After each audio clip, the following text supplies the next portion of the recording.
Olá, meus amados irmãos e amigos, professores e alunos da Escola Bíblica Dominical, companheiros de ministérios, pastores. Quero, neste momento, vos cumprimentar com a santa e gloriosa paz do nosso amado Salvador Jesus Cristo. É com alegria no coração que estamos aqui para transmitir o conteúdo da lição do próximo domingo, dia 3 de maio de 2020. Nesse trimestre, estamos aprendendo sobre a Igreja eleita, redimida pelo sangue de Cristo e selada com o Espírito Santo da promessa. Estaremos tratando hoje da lição de número 5, a lição que trata de libertos do pecado para uma nova vida em Cristo. Ou seja, o título da lição do próximo domingo é Libertos do pecado para uma nova vida em Cristo. Quero também notificá-los que nós pertencemos à Assembleia de Deus do Culubandê, a ADCOL, que é presidida pelo pastor Samuel da Silva, que nos deu todo o amparo, que nos deu o direcionamento e a orientação para que transmitirmos o assunto da escola dominical. Pertencemos a esta igreja desde o ano de 2005 e estamos ali atuando agora como superintendente da Escola Bíblica Dominical da Matriz. E é com muita alegria que nós queremos aqui, neste momento, nestes minutos seguintes, transmitir para vocês o conteúdo da próxima lição. Antes, porém, eu gostaria de orar ao Senhor. Pai querido, no nome de Jesus, te agradecemos a oportunidade que o Senhor nos dá de, através deste canal, mais uma vez, transmitir para os teus filhos esta preciosa lição. Que o teu Espírito, que foi quem inspirou os teus santos servos a escreverem a tua santa palavra, possa nos orientar naquilo que iremos falar neste exato momento. Assim oramos e te agradecemos. No nome de Jesus. Amém e amém. Bom, meus amados irmãos, estamos na lição número 5. Já tratamos na primeira lição sobre carta aos Efésios, saudação aos destinatários. Na segunda lição sobre a sublimidade das bênçãos espirituais em Cristo. Na terceira lição sobre eleição e predestinação. Na quarta lição sobre a iluminação espiritual do crente. Isso foi tratado na quarta lição na semana passada. Todas estas lições estão gravadas. Você pode acessar tanto no nosso canal, quanto no canal da Igreja Assembleia de Deus do Culubandê. Estão ali gravados resumos para que você possa ter um conteúdo substancial para transmitir aos seus alunos. Hoje, então, estamos na lição de número 5. Eu quero desde já convidar você para meditar comigo. Pegue aí a sua Bíblia Sagrada, pegue a sua revista, porque nós trataremos dessa lição e precisamos da tua participação, a tua interação. É muito importante que você não apenas assista, mas que você fique inteirado e participe ativamente conosco. Muito bem.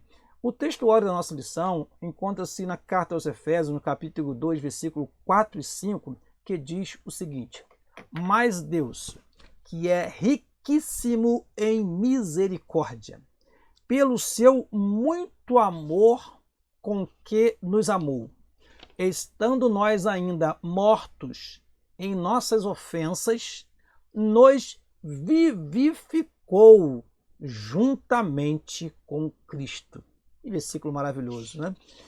Até a semana passada nós estávamos estudando sobre o primeiro capítulo da carta aos Efésios. Agora, já nesta lição, entraremos no segundo capítulo.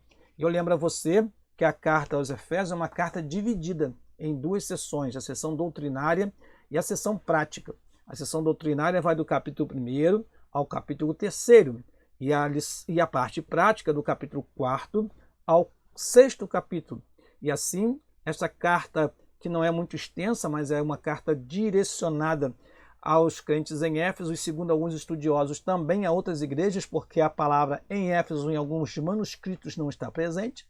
Esta carta, então, tem uma função maravilhosa de mostrar qual é a posição da igreja em relação à sociedade que ela vive, ou que vivia naquela época, que ainda vive, ou porque a carta, como a palavra de Deus, ela sempre se atualiza.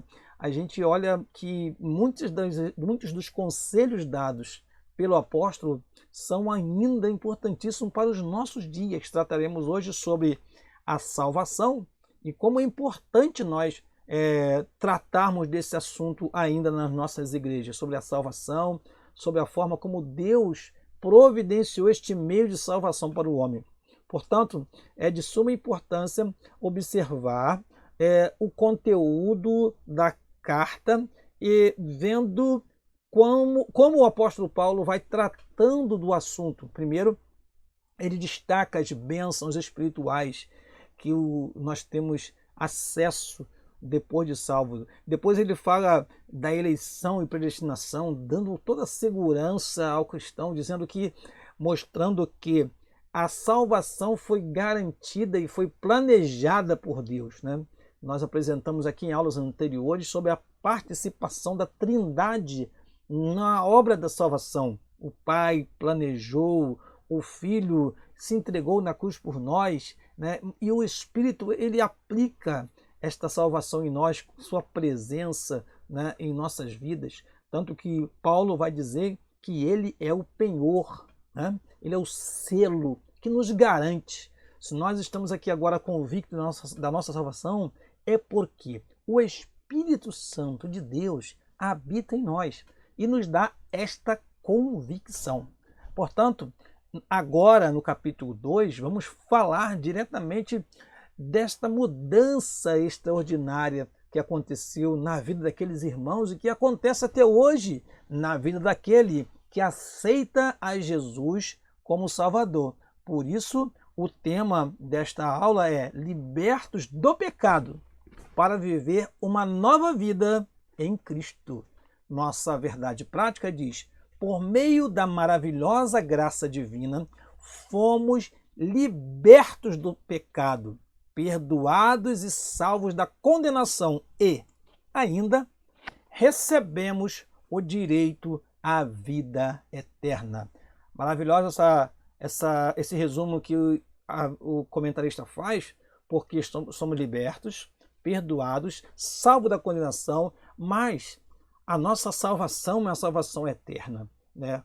Temos direito à vida eterna.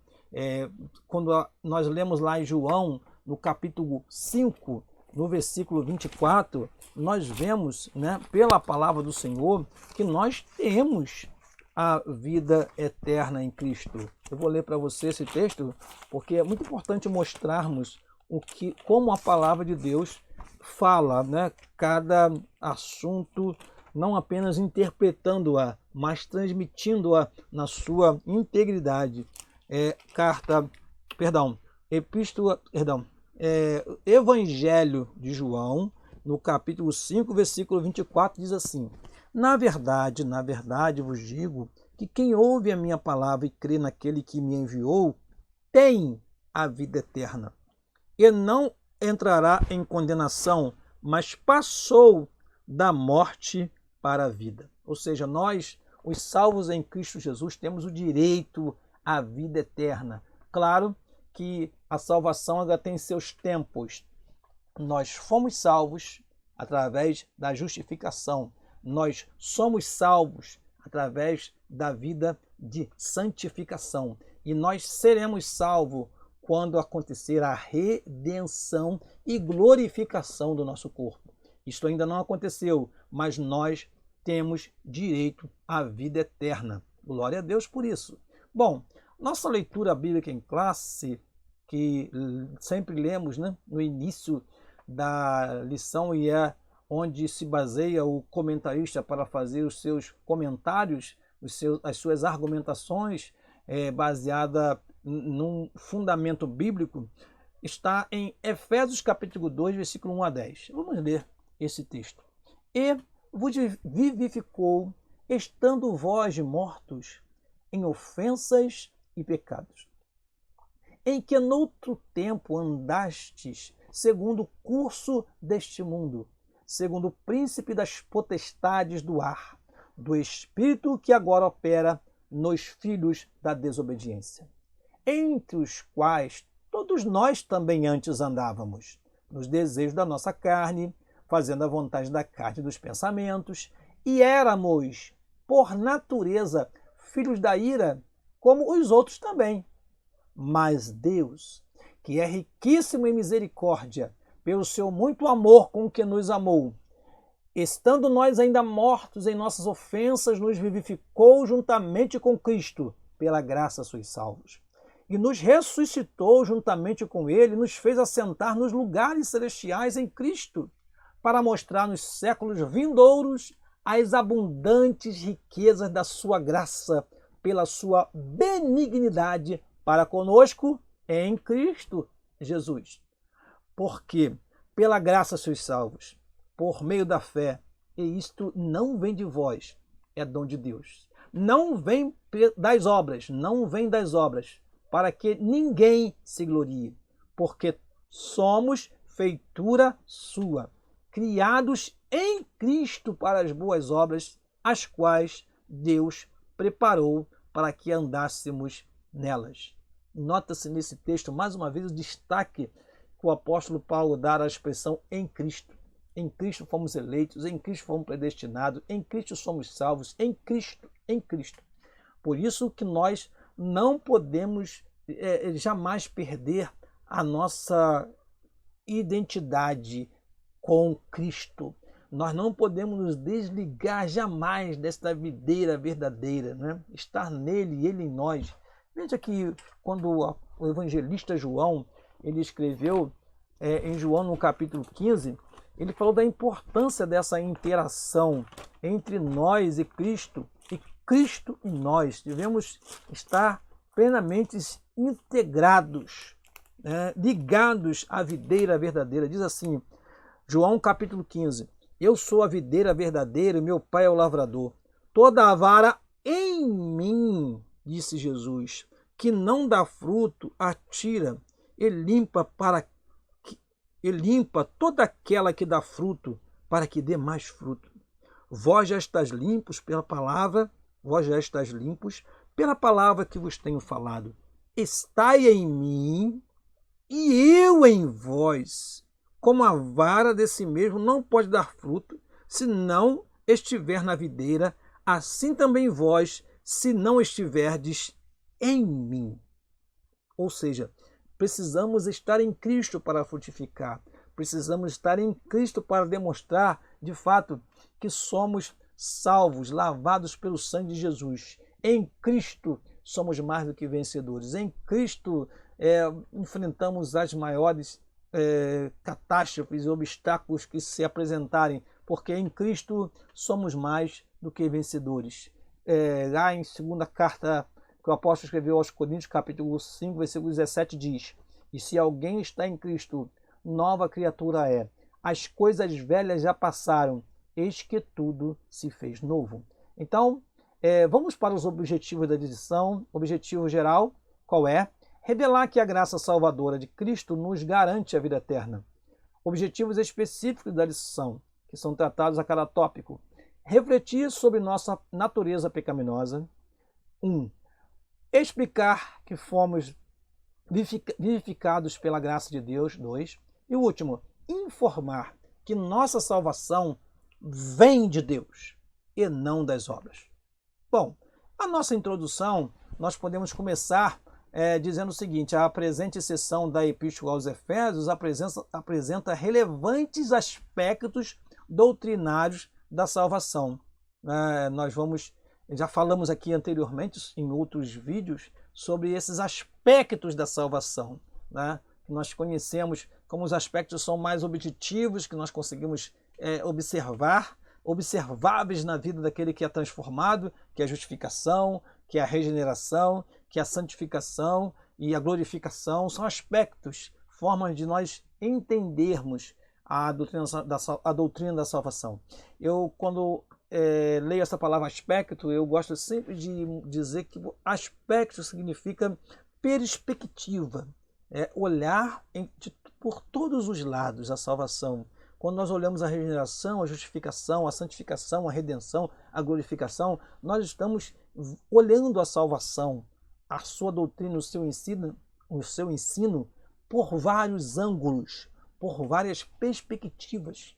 Entender a salvação não é muito fácil. Então, nós olhamos pela justificação, entendemos, pela regeneração, entendemos, pela glorificação, entendemos. Esse conjunto doutrinário nos dá a noção do que é a salvação para as nossas vidas, que iremos tratar ainda neste assunto, ou aliás, nesta lição.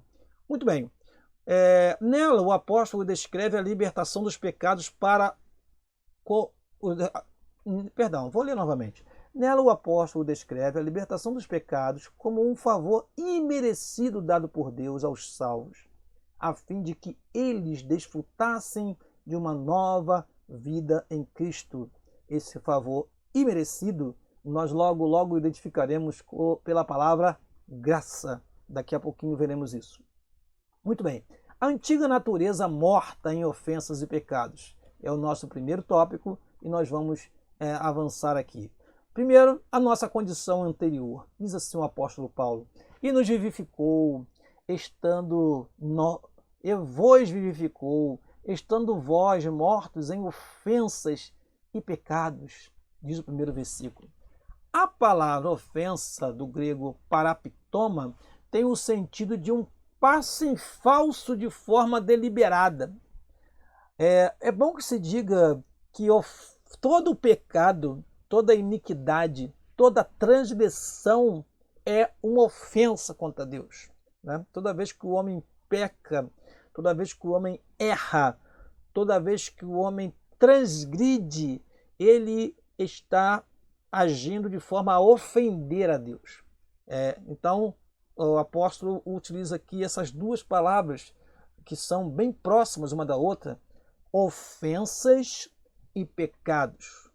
O termo para pecado é amartia, o qual descreve aquele que erra o alvo. Há várias palavras na Bíblia que descrevem ou que são traduzidas simplesmente como pecado para nós. Não vamos explorar isto aqui agora porque não é o momento propício, mas uma das mais abundantes, né, o que tem um significado maior, né, que se repete mais vezes na Bíblia, é o errar o alvo, ou seja, é não conseguir atingir uma meta, não ter o cuidado para alcançar aquilo que foi proposto por Deus, né? Existem outras palavras, existe a palavra transgressão, iniquidade, dívida, tudo são palavras que estão na Bíblia que nós compreendemos, né, como significando pecado. Por exemplo, a dívida, né? Nós temos uma dívida com Deus que é impagável, né? O Salmo 49, no versículo 8, nos fala que nós temos um resgate que jamais poderíamos pagar. Eu vou ler aqui para você, se você tiver a sua Bíblia aí e quiser acompanhar comigo. Salmo 49, versículo 8 diz assim: pois a redenção da sua alma é caríssima e seus recursos se esgotariam antes. Então nós temos uma dívida, né? Uma dívida. E quem pode pagar, né, o resgate da nossa alma? Quem poderia pagar o resgate da nossa alma? Quem poderia perdoar a nossa dívida para com Deus? Cristo morreu por nós e rasgou a cédula que era contrária, ou seja, aquilo que aquilo que nos condenava, porque nós não tínhamos como pagar, como restituir a Deus. Eu quando falo isso, eu lembro de como Deus abençoou o homem, deu a ele capacidades, deu a ele condições de inventar, de criar. E como que o homem, como diz em Eclesiastes, capítulo 7, versículo 29, diz que Deus fez o homem reto, mas ele procurou muitas invenções.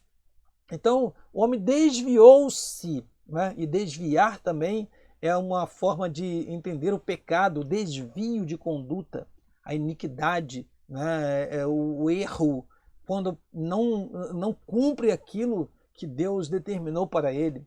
Enfim, nós não temos como pagar. Pecado, então, ofensas e pecados, significa toda transgressão, é uma forma de resumir todas as transgressões e erros que nós cometemos, né? Diz assim o texto sagrado: e vos vivificou, estando vós mortos. É importante destacar esta palavra, mortos, porque o homem sem Deus, ele está morto espiritualmente. Ele está vivendo uma vida física, mas espiritualmente para Deus ele está morto. A sua vida espiritual está sendo suplantada pelas obras da carne, pelas práticas obscenas, perversas deste mundo, e isto faz com que o homem morra espiritualmente, porque ele não tem comunhão para com Deus. A morte espiritual significa falta de comunhão com o seu Deus, com o nosso Deus. Por isso, todos nós estávamos mortos nas nossas ofensas e nossos pecados, mas Ele nos vivificou, Ele nos deu vida, Ele nos deu uma nova vida. Amém. Por isso, temos uma nova vida em Cristo, mesmo tendo vivido ou tendo sido tão negligente durante um tempo, mas agora fomos vivificados pelo Senhor Jesus Cristo. Em vista disso, o homem em sua natureza decaída é diagnosticado como morto, ou seja, uma declaração da real condição das pessoas sem Deus. O conceito é de morte moral e espiritual provocada pelo pecado que inevitavelmente separa o homem de Deus. Está em Isaías 59, no versículo 2. Mas as vossas iniquidades fazem divisão entre vós e o vosso Deus. Tal qual um corpo inerte, a natureza pecaminosa impede o homem de ouvir e obedecer à voz de Deus.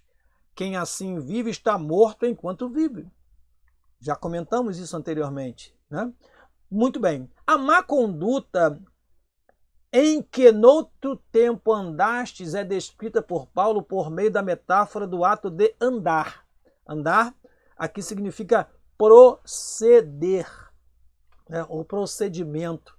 Assim como o andar está relacionado aos passos que a pessoa dá no dia a dia, indo de uma direção para outra, o procedimento, as práticas fazem com que o homem ande, né? Ou ande para glorificar a Deus ou para ofender a Deus, né? Então, o procedimento está relacionado aqui a várias formas. Nós vamos ver aqui o que diz a nossa lição. Refere-se às atitudes erradas adotadas na vida passada do salvo, antes da regeneração.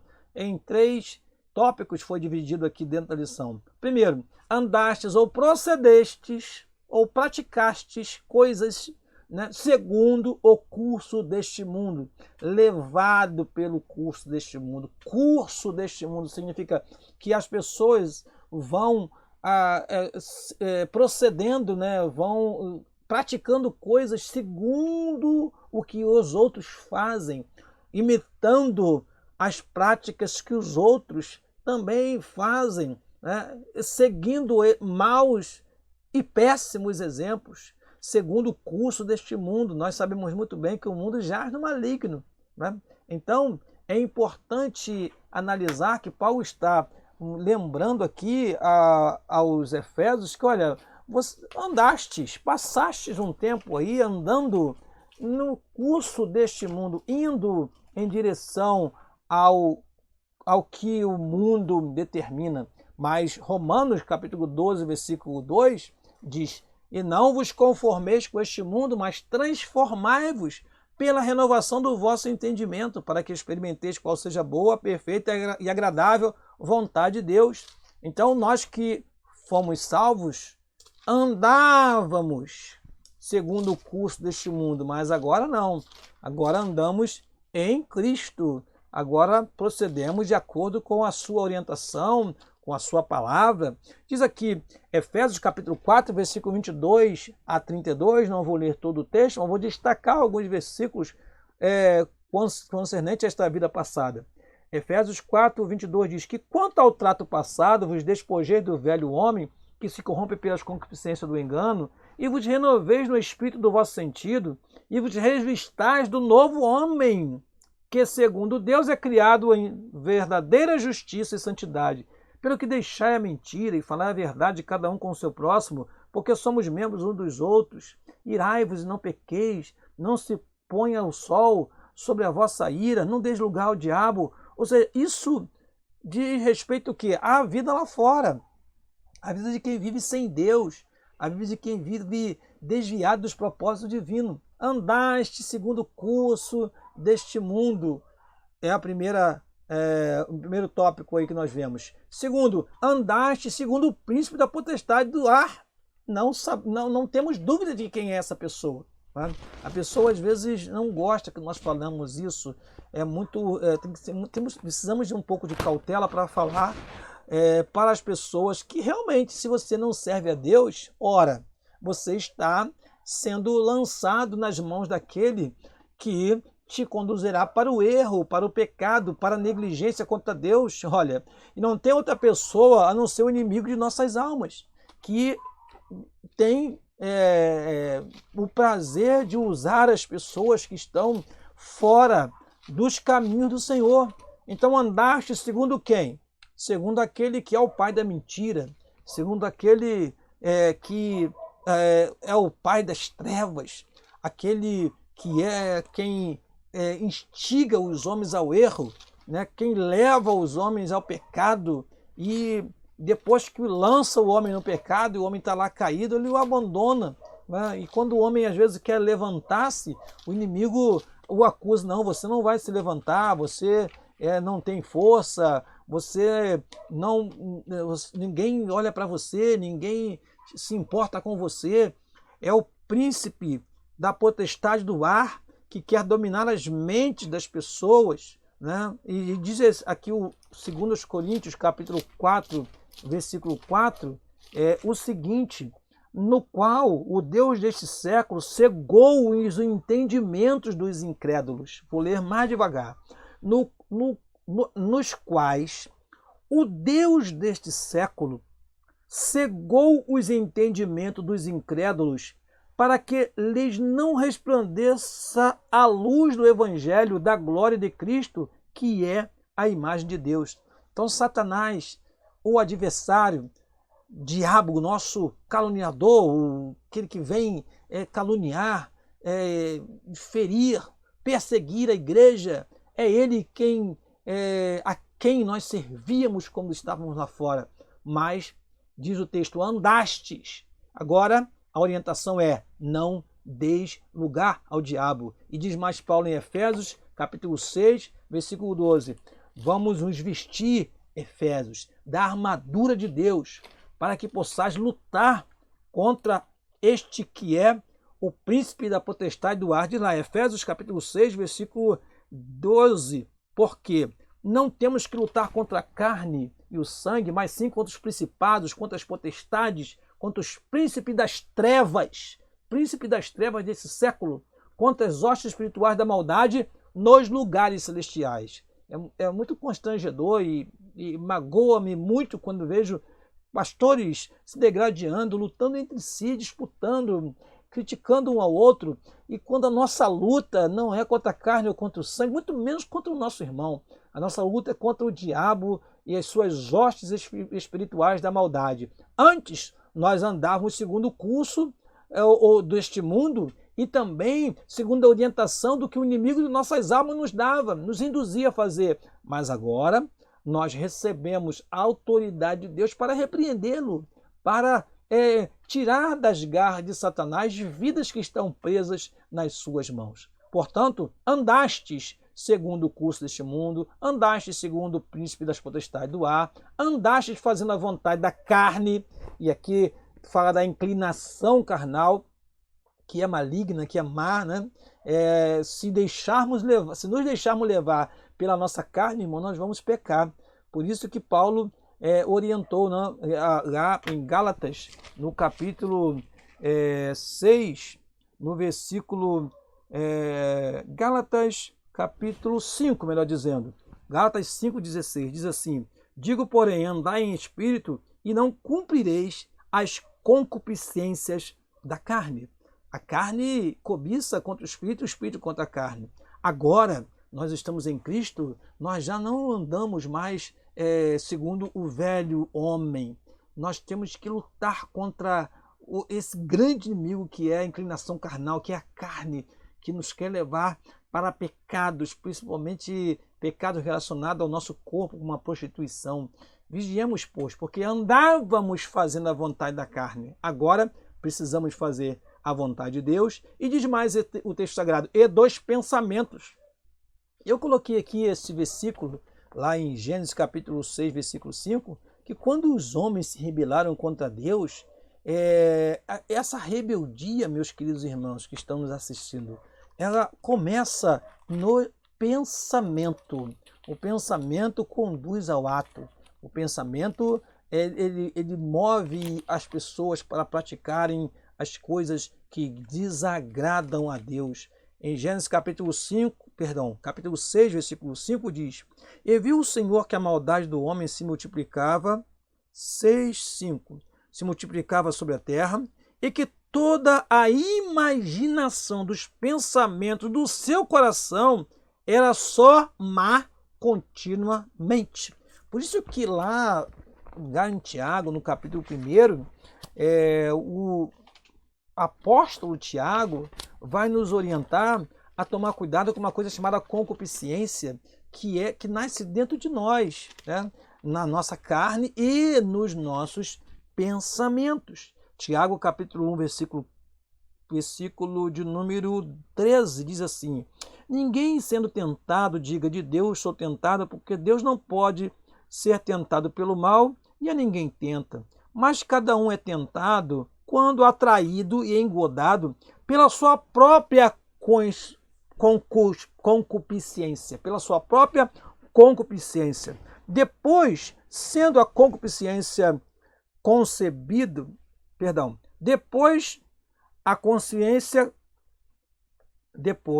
havendo a consciência concebido, dá luz ao pecado. E o pecado, sendo consumado, gera a morte. Ou seja, onde que Satanás trabalha para induzir o homem ao pecado? Ele começa através dos seus pensamentos, daquilo que está no seu interior, né?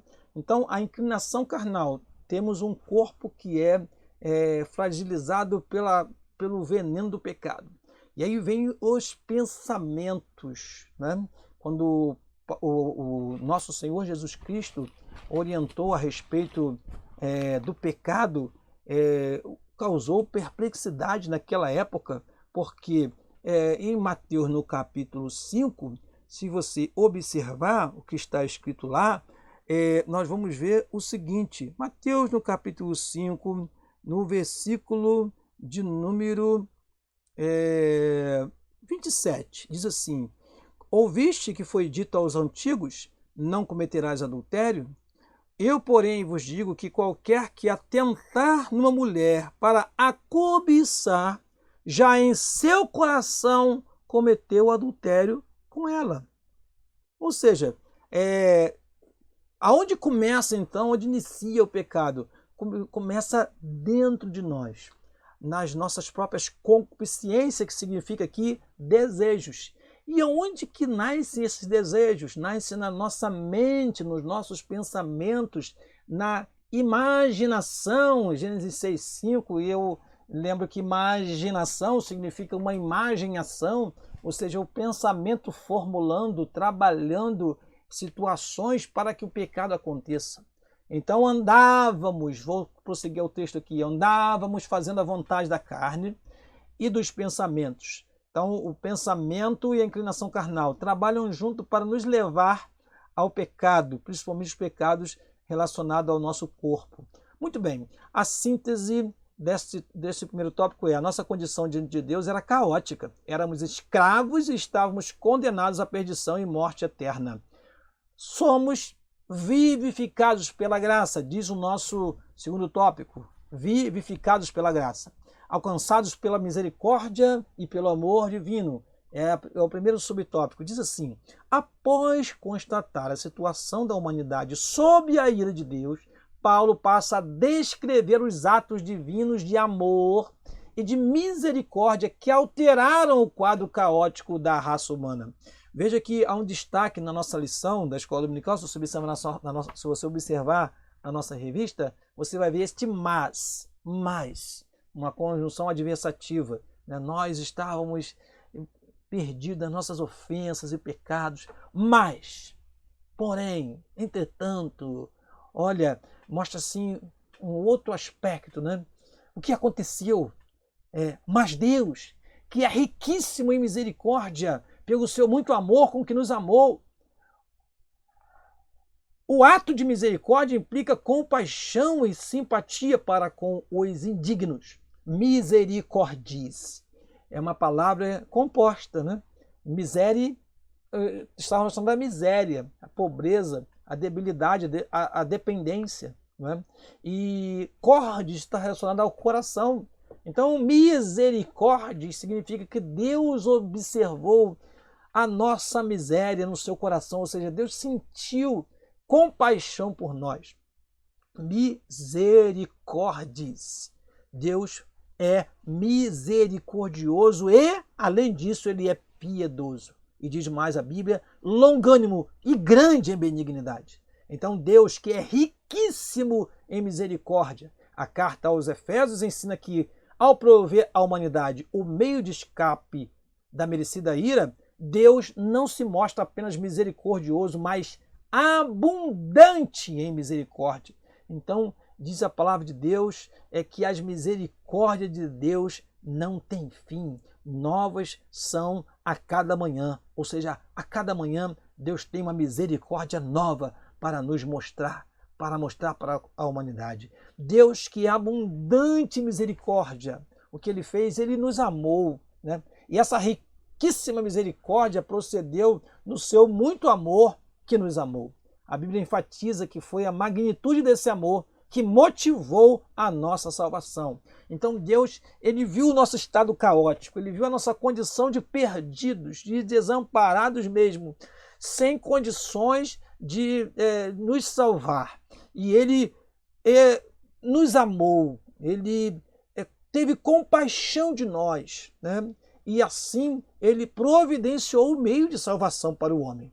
Por isso que nós vamos falar daqui a pouquinho, porque a salvação provém de Deus. Quem é o homem para salvar-se a si mesmo, né? A Bíblia enfatiza que essa magnitude, ou seja, que a magnitude desse amor que motivou a salvação. João 3,16, porque Deus amou o mundo de tal maneira e de tal maneira que deu o seu Filho unigênito para que todo aquele que nele crê não pereça, mas tenha a vida eterna. Já a primeira carta escrita pelo apóstolo João, primeira epístola, capítulo 4, versículo 9, nos diz assim: nisto se manifestou a caridade de Deus para conosco, que Deus enviou seu Filho unigênito ao mundo para que por ele vivamos. Assim, ele demonstrou o seu amor para conosco. E é mistério que nós continuemos expressando este amor através das nossas vidas. Muito bem, vivificados pela graça ainda, o amor de Deus nos alcançou estando nós ainda mortos em nossas ofensas. Deus não esperou o homem melhorar para poder proceder com ele com misericórdia. Existem muitas pessoas que, ao invés de aceitar Jesus, quando nós pregamos para elas, falam assim: ah, não, eu ainda não estou pronto para me converter, eu tenho que mudar algumas coisas na minha vida. Não, não precisa. Essa transformação de vida quem faz é Deus. Essa mudança quem faz é o Senhor. Então, estando nós ainda mortos em nossas ofensas, isso significa que não éramos merecedores deste amor, mas que, mesmo assim, Deus nos vivificou juntamente com Cristo. Não estamos mais mortos. Aleluia! Agora vivemos, pois Cristo nos deu vida outra vez. Nascemos de novo. Nascemos, agora estamos em novidade de vida, porque através da sua morte ele pagou o preço do nosso resgate e agora nós temos a poderosa e grandiosa salvação em Cristo Jesus. Fomos vivificados sem mérito algum. Tudo foi efetivado por meio da sua graça, o favor imerecido. Está lá, pela graça sois salvos, mediante a fé, isso não vem de vós, é dom de Deus. E nos ressuscitou juntamente com ele e nos fez assentar nos lugares celestiais em Cristo. Olha que posição que nós estamos, aí é a terceira subtópico deste tópico, né?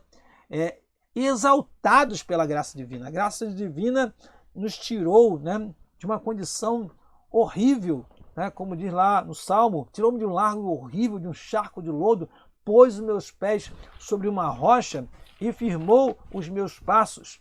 A gloriosa transformação de vida que só o Evangelho traz através da pessoa do nosso amado Salvador Jesus Cristo.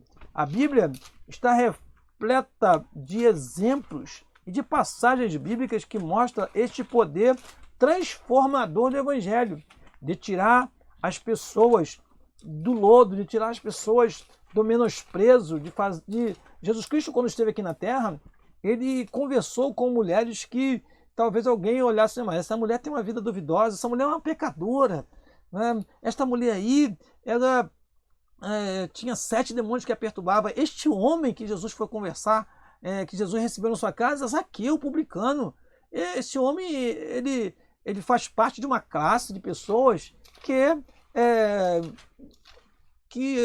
poderiam praticar o roubo, poderiam aproveitar-se da condição de cobrador de impostos, mas Zaqueu, quando chega até Jesus, ele fala assim: Senhor, eis que dou aos pobres metade dos meus bens, se em alguma coisa tenha defraudado, restituo o quadruplicado. Ou seja, ele desejava encontrar-se com o Senhor Jesus Cristo e por sua graça e misericórdia, o Senhor Jesus Cristo para e diz para ele: Zaqueu, desce depressa, porque hoje me convém pousar em sua casa.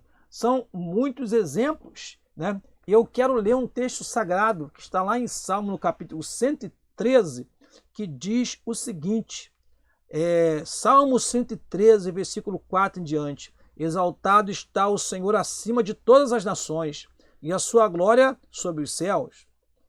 Quem é como o Senhor nosso Deus, que habita nas alturas, que se curva, aí que está a misericórdia, e se curva, que se curva para ver o que está nos céus e na terra, que do pó levanta o pequeno e do monturo ergue o necessitado, para o fazer assentar com os príncipes, sim, com os príncipes do seu povo, que faz com que a mulher estéril habite em família e seja alegre mãe de filhos. Louvai ao Senhor. Salmo 113, versículo 5 ao versículo 9. Então, ele nos faz assentar nos lugares celestiais. Ele nos tira da condição de menosprezado e nos coloca numa posição honrosa. É isso que a carta aos Efésios mostra em seus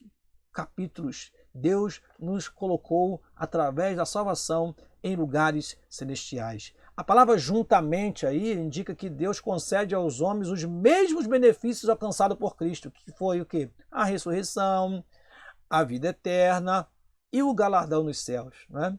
Assim, ao conceder tais bênçãos aos homens, Deus mostrou as abundantes riquezas da sua graça.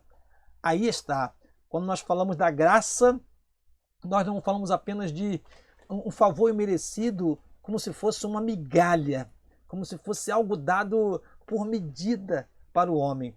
Quando falamos de graça divina, falamos de graça abundante, riquezas da sua graça.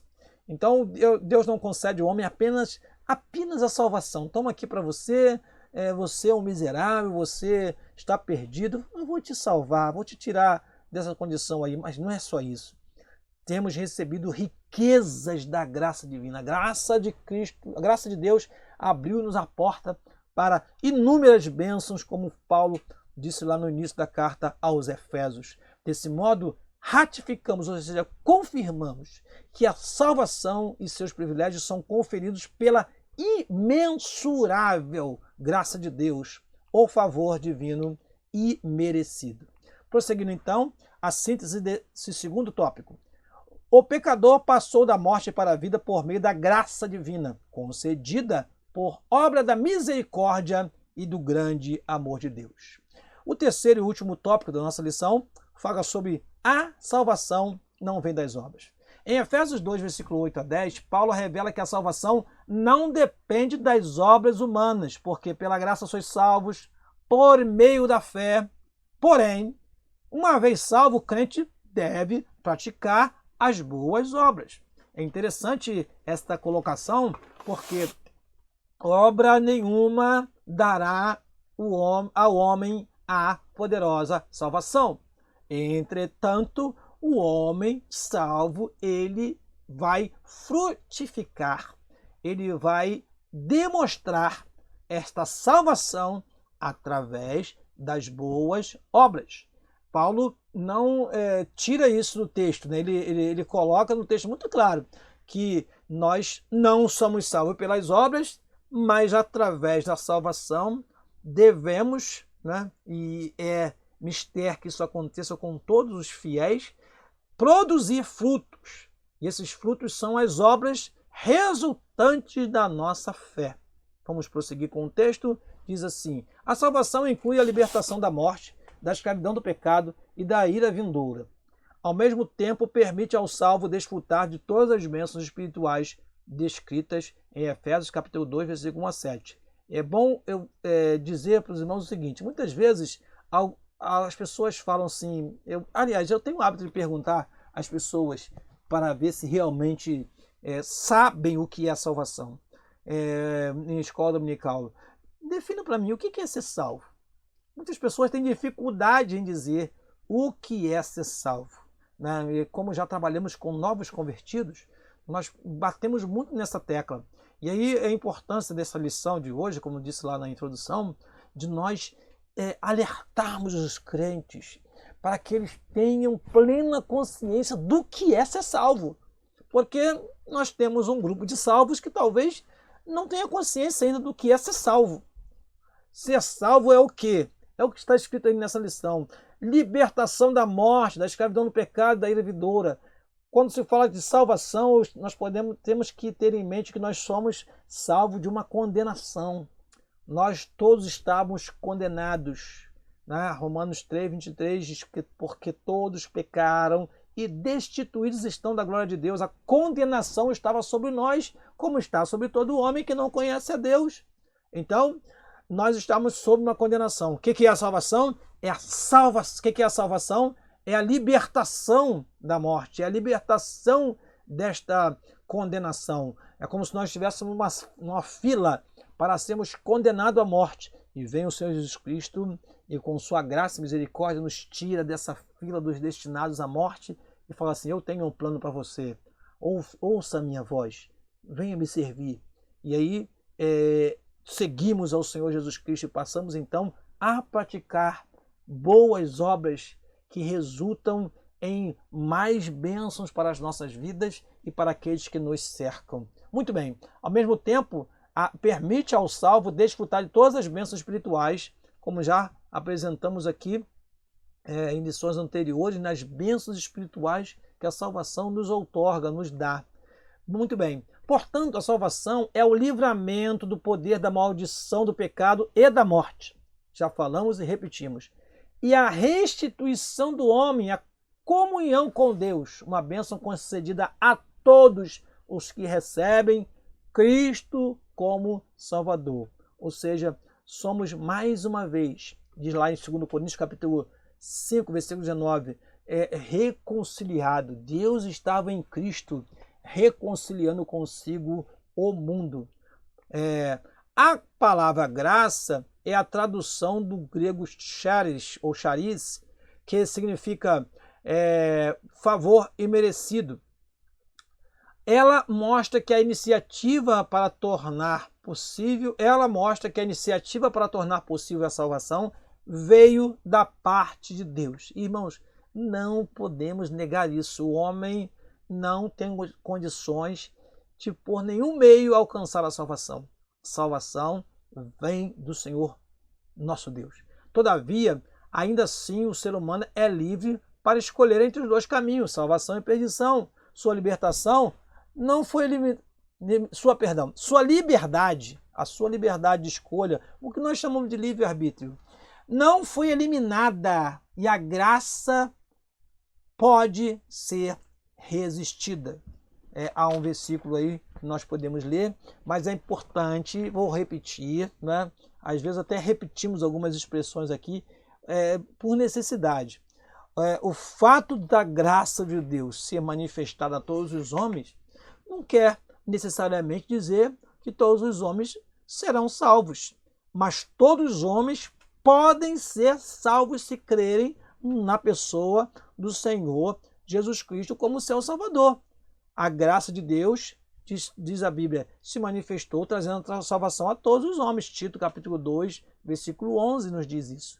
Então a graça se manifestou trazendo salvação a quem, né, for transmitida essa mensagem de salvação, a mensagem do Senhor Jesus Cristo, e sentir no seu coração o desejo de se converter ao Senhor. E a Bíblia nos mostra que a palavra dos apóstolos do Senhor Jesus Cristo no início da pregação era: arrependei-vos e convertei-vos, cada um de vós. Ou seja, arrependimento, conversão, são atitudes que o homem precisa ter para poder adquirir, para poder ter acesso à graça que foi manifestada e às bênçãos advindas dessa salvação. Portanto, não podemos dizer que a graça de Deus é irresistível e que as pessoas estão na igreja hoje sem vontade própria. A graça de Deus me alcançou, eu nem queria estar aqui, né, mas eu estou porque a graça me pegou e eu estou envolvido na graça e agora estou aqui sem ter liberdade para dizer não para esta graça. Eu fui induzido a servir a Deus. Não é isso que a palavra do nosso Deus diz, né? Nós já apresentamos aqui em vídeos anteriores, quando em Deuteronômio capítulo 30, está lá bem claro, né? Ponho diante de ti a bênção e a maldição, a morte e a vida. Escolha, pois, a vida para que vivas, né? Está escrito em Mateus no capítulo 7, né? Nos mostra, vou até ler esse capítulo primeiro, já que estamos comentando sobre isso.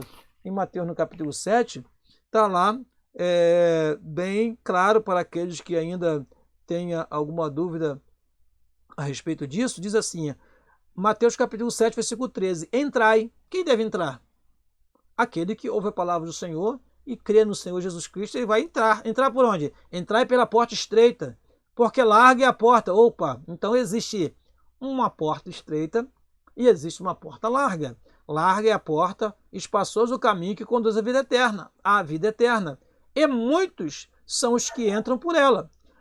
E porque a estreita é a porta e apertado o caminho que leva à vida, e poucos há que a encontrem. Então, é entrar pela porta. Quem deve entrar? Né? Aquele que for tocado, não é aquele que a graça o alcançou, o pegou, não. É aquele que foi tocado pela palavra de Deus pregada e que decide, então, ele servir a Deus. Escolhe servir a Deus. Muito bem. Diz aqui João 7,17, o texto que está na nossa lição. Se alguém quiser fazer a vontade dele, pela mesma doutrina, conhecerá se ela é de Deus ou se eu falo de mim mesmo. Se alguém quiser, né? Jesus Cristo, ele certa vez ele disse, se alguém quiser, vinha por mim, se alguém quiser. Se não quiser, não vem. Ele vinha após mim, negue-se a si mesmo, tome a sua cruz e siga-me. A fé deve ser considerada como a aceitação da obra realizada por Cristo em nosso favor. Ela é a resposta à graça através da qual recebemos a salvação. Então, realmente, é por meio da fé, né? A fé salvadora, isso não está na lição, eu acrescentei esse texto, porque eu acho de suma importância essa explicação. Muitos falam assim, o importante é ter fé. Não, não é que o importante é ter fé no Senhor Jesus Cristo para a salvação. Muitas vezes o Senhor Jesus Cristo usou a expressão, a tua fé te salvou, no sentido que através da sua fé você alcançou a cura. Através da sua fé você alcançou o milagre. Através da sua fé você alcançou a libertação. Mas a fé salvadora é aquela que nasce no momento em que você é tocado pela mensagem da palavra do Senhor e você crê no Senhor Jesus Cristo como o seu Salvador. Olha o que diz o texto. A fé não é salvadora no sentido de que em si mesma pode salvar. Nem mesmo a fé, crença em Jesus Cristo salva. Não é isso, eu creio em Jesus. Há muitas pessoas que creem em Jesus. Existem várias religiões que creem no Senhor Jesus. Não somente são os evangélicos que creem no Senhor Jesus, né? Agora, crer no Senhor Jesus apenas não salva. Mas sim, o Senhor Jesus Cristo salva a todo aquele que nele crê. Uma pessoa exerce a fé verdadeira quando deposita sua plena confiança em Jesus para a salvação eterna da sua alma. Então, nós precisamos fazer essa diferença. A fé não é em si mesma salvadora. Sua fé vai te salvar. Não, quem salva é Jesus. Agora, quando você é tocado pela palavra de Deus, aí nasce naquele momento ali a fé para a salvação e nasce então uma nova vida e você se torna um novo homem, porque a fé salvadora foi necessária naquele momento para que você alcançasse a salvação no único que pode salvar. Romanos 10:17 diz assim: mas nem todos obedecem ao Evangelho. Nem todos obedecem ao Evangelho. E versículo 10:16 primeiro, que eu li aqui, né? Ao Evangelho. Pois Isaías diz: Senhor, quem deu crédito à nossa pregação? Então, é aquele que dá crédito à salvação, que recebe a poderosa salvação. E diz versículo 17, de sorte que a fé é pelo ouvir, e ouvir pela palavra de Deus. Então, a graça de Deus se manifestou. Sim, se manifestou. Mas nós precisamos pregar a palavra do Senhor. Fomos responsabilizados quanto a isso. Para que as pessoas, para que a fé brote no coração das pessoas quando ouvir a palavra, e a fé vem pelo ouvir, e ouvir a palavra de Deus. E assim, a fé traz a salvação. Não basta apenas ter fé, irmãos. É interessante que quando se fala de fé e obras, né, nós lembramos logo de Tiago. Quando Tiago ele deu uma explicação maravilhosa sobre fé e obras, que parece até contraditória ao que Paulo disse, né? Quando o apóstolo Tiago ele escreve lá no capítulo 2 da sua epístola o seguinte, vou ler aqui para você, Tiago capítulo 2, ele diz assim, versículo número 14 em diante: meus irmãos, que aproveita se alguém disser que tem fé e não tiver as obras? Porventura a fé pode salvá-lo? Né? E se o irmão ou irmã estiverem nus e tiverem falta de mantimento cotidiano, o que Tiago está querendo dizer? Tiago está querendo dizer que, olha, a fé que vocês têm precisam resultar em obras, principalmente obras de caridade. Principalmente um trabalho, eu me lembrei aqui agora de um texto do último vídeo que passei para vocês, sobre a obra da vossa fé. Está lá em 1 Tessalonicenses, no primeiro capítulo, né? A fé ela deve gerar obra. A fé deve gerar obra. Então, aqui está escrito, olha, e algum de vós lhe disser, ide em paz, está lá a pessoa necessitando de alimento, aí vem alguém e fala, ide em paz, e aquietai-vos e fartai-vos, e lhes não derdes as coisas necessárias para o corpo, que proveito virá daí? Ou seja, que fé é essa que você tem, que não resulta em obras? Né? Aí disse Tiago, assim também a fé, se não tiver as obras, é morta em si mesma. Né? A diferença de Paulo e de Tiago é que Paulo, quando fala que a salvação não vem das obras, ele está falando de obras antes da salvação. Tiago está falando de obras após a salvação. Então, aqui Tiago está dizendo, olha, não basta ter fé. A fé tem que resultar numa prática do dia a dia que gere resultados, que gerem frutos. E principalmente aqui o amor, a compaixão para com aqueles que estão necessitados. O texto prossegue, talvez voltemos a ele ainda. Vamos prosseguir. Obras como evidência da salvação. Aqui Paulo usa duas negações para endossar a origem da salvação. A primeira, vamos ler novamente. Aqui Paulo usa duas negações para endossar a origem da salvação. A primeira negação é a expressão, isso não vem de vós. não vem dos homens, não vem de nós. Trata da salvação pela graça que provém de Deus. A expressão religare, que é a busca de tentar ligar o homem a Deus. O homem tenta, através das suas crenças, encontrar meios para se livrar de tragédias, se livrar das hostilidades, mas essas religiões nada mais são do que tentativas fúteis do homem encontrar-se com Deus. Né? A salvação provém de Deus, a salvação vem de Deus. Ele preparou o plano de salvação para o homem, não vem de vós. A segunda negação ratifica que não vem das obras, o que indica não se tratar de recompensa de algum ato humano. Essas afirmações excluem a possibilidade de alguém ser salvo por esforço pessoal. Quando Paulo escreveu aos Gálatas, ele escreveu lá em Gálatas capítulo 2, versículo 16, algo importantíssimo, porque naquele tempo tinha os judeus, principalmente os judaizantes, que exigiam que os homens praticassem as obras da lei para obter a salvação. E Gálatas capítulo 2, versículo 16, Paulo vai dizer: sabendo que o homem não é justificado pelas obras da lei, mas pela fé em Jesus Cristo, temos também crido em Jesus Cristo para sermos justificados pela fé em Cristo e não pelas obras da lei, porquanto pelas obras da lei nenhuma carne será justificada. Capítulo 3, versículo 11 diz assim, Gálatas 3, 11. E é evidente que pela lei ninguém será justificado diante de Deus, porque o justo viverá da fé. Então, naquele tempo, os judaizantes, não, tem que fazer todos os rituais, a circuncisão, deve ser observada todas as obras da lei. E Paulo diz, olha, a salvação não vem da lei, a salvação é fruto da graça divina, fruto da graça divina. Como a salvação é uma realização divina, agora somos feitura sua, né? Uma nova criatura, feitura sua, criados em Cristo para as boas obras. Uma transformação ocorreu. Agora, em Cristo somos uma nova criatura e as coisas velhas passaram e tudo se fez novo.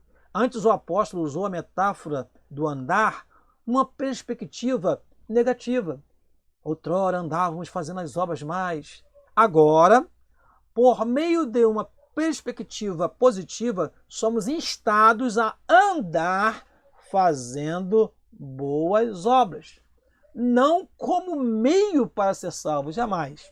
Nenhuma obra, nenhum esforço humano vai fazer com que o homem obtenha a poderosa salvação. Mas como a evidência, a prova de que nós verdadeiramente somos salvos. Então as obras são importantes para evidenciar quem é crente e quem não é.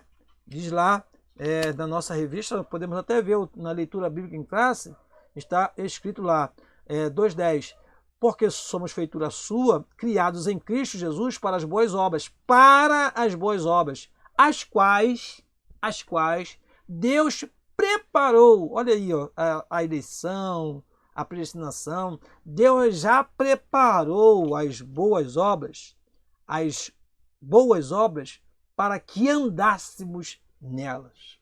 Então precisamos agora, salvos que somos, ter uma vida exemplar, ser astro nesse mundo e viver uma vida em conformidade com a santa palavra de Deus. Síntese desse último tópico: a salvação é graça divina por meio da fé. As obras não são o meio, mas o resultado da nossa salvação. Concluímos dizendo o seguinte: antes da regeneração éramos filhos da ira e condenados à perdição eterna. Por ato do amor divino, por meio de sua maravilhosa graça, nos tornamos filhos por adoção. Essa gloriosa salvação nos foi concedida independente de nossas obras. A partir da salvação, passamos a praticar boas obras que glorificam a Deus, nosso Pai. Mateus, no capítulo 5, versículo 16, diz assim: resplandeça a vossa luz diante dos homens, para que, vendo as vossas boas obras, glorifiquem ao vosso Pai que está nos céus. Enquanto o crente proceder agindo, praticando as boas obras, Deus vai sendo glorificado aqui na terra. Eu termino aqui esta lição dizendo para você que na próxima semana estaremos estudando sobre a condição dos gentios sem Deus, no dia 10 de maio de 2020. Eu espero você aqui, se Deus assim nos permitir, no próximo resumo, para nós juntos refletirmos sobre o ensino da Escola Bíblica Dominical. Eu quero agradecer a você que até aqui acompanhou a nossa exposição bíblica e dizer a você que continue orando para que nós continuemos enviando para vocês esse material e que possa suprir necessidades de muitas igrejas, de muitos pastores, de muitos ensinadores que às vezes têm dúvida em alguma parte da lição, e nós estamos aqui para auxiliá-los na medida do possível. Eu quero agradecer a você e permita-me fazer uma última oração neste momento. Pai querido, te agradeço pelo momento que aqui estivemos expondo a tua palavra para os teus filhos. Que estas palavras possam gerar fé e possam gerar confiança maior em ti. Assim oramos e te agradecemos. Em nome de Jesus. Amém e amém. Obrigado por sua atenção e que Deus nos abençoe e até o próximo vídeo. Amém.